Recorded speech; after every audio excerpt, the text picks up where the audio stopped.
Sparklines are a new feature available in Excel 2010. They are tiny little charts embedded in a cell so that we can easily see a trend for a given range of data. In our file, we are looking at the first quarter data for our pens, pencils, paper and envelopes. So to create our Sparklines, we'll go on the Insert tab in the Sparklines group, and we can select the type of sparkline we want. There is a line which shows the data in a line format.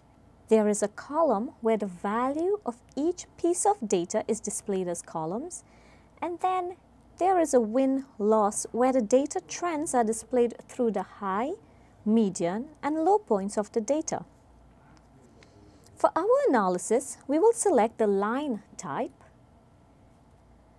And now we have to choose the data that we want to create the sparkline. Well, let's analyze each item for the first quarter. So we will select cells B6 to D6, and we would like our sparkline to be positioned in cell F6. We'll click OK. And now notice we have a line representation of the rise and fall of our data. Now take notice of this.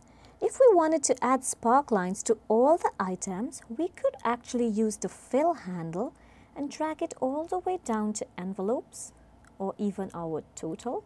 And we now have sparklines for each item of data. We can also add markers to the sparklines, which will help us identify points where the trend changes.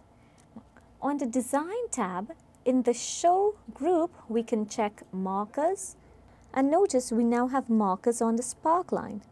We can even format the color we want our markers by going to the Styles group, select Marker Color, Markers, and let's do a red marker. And of course, there are ready-made styles that we can choose from as well.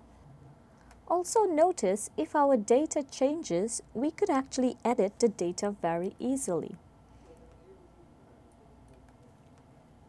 Takes us back to our Edit Data dialog box. I'll cancel this just to show you. And isn't this a nice feature added on to Excel 2010? Well, since we are looking at ways to analyze the data, and Sparkline allows us to easily see a trend in our data, we can use these features in our spreadsheet. Let's look at a couple more features that we can use in the analysis of our data to help us with some business decisions.